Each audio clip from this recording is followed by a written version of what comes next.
పల్నాడు జిల్లాలోని వెల్లటూరులో నిర్వహించిన రైతన్న మీకోసం కార్యక్రమంలో ప్రభుత్వ చీఫ్ విప్ జీవి ఆంజనేయులు పాల్గొన్నారు. ఈ సందర్భంగా మిర్చి, టమోటా, క్యాబేజీ పంటలను ఆయన స్వయంగా పరిశీలించారు. పంటల సాగు, దిగుబడి, ఆదాయం వ్యయాలపై వివరాలు అడిగి తెలుసుకున్నారు. ఈ సందర్భంగా రాష్ట్ర, కేంద్ర ప్రభుత్వాలు 20,000 రూపాయలను అన్నదాత సుఖీభవ, పీఎం కిసాన్ పథకం కింద రైతులను అందజేస్తున్నామని తెలియజేశారు.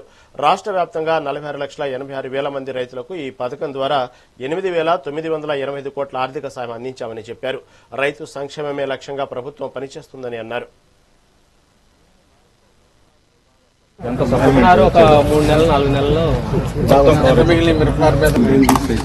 చీడపీడలు కూడా లేదు, నెట్లో రావు సార్. అలా మన పెస్టిసైడ్స్ కూడా ఎక్కువ వాడాలి. పెస్టిసైడ్స్ అసలు నేల మందు ఎప్పుడో ఒకసారి 10 రోజులకి 20 రోజులకి ఒకసారి. మన జనాలు కూడా తింటే బెటర్. వాటర్ పైన 10 రూపాయలు సార్. మార్కెట్లో కొంచెం 5 రూపాయలు అట్లా. మార్కెట్ రైతులు అప్పుడు ఇక్కడ నుంచి అమ్ముతుంది. మార్కెట్ వెళ్ళట్లేదు. కంపెనీది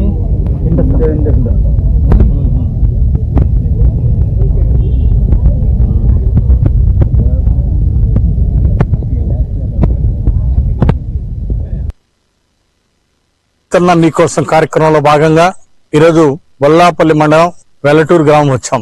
రైతులందరూ కూడా చాలా ఉత్సాహంగా, సంతోషంగా ఉన్నారు. 30,000 కోట్ల రూపాయలు మిర్చి, పచ్చిమిర్చి పండించి రైతులు అమ్మి లాభాల బాటలో ముందుంది. ఈ రోజు తలసరి ఆదాయం, రైతుల తలసరి ఆదాయంలో పల్నాడు జిల్లాలో బొల్లాపల్లి మండలం అగ్రభాగానుంది.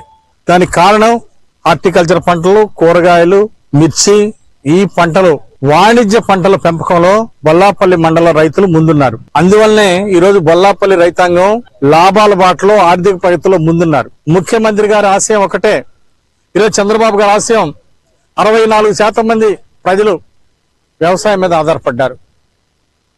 రైతు ఆర్థిక ప్రగతి రాష్ట్ర ఆర్థిక ప్రగతి.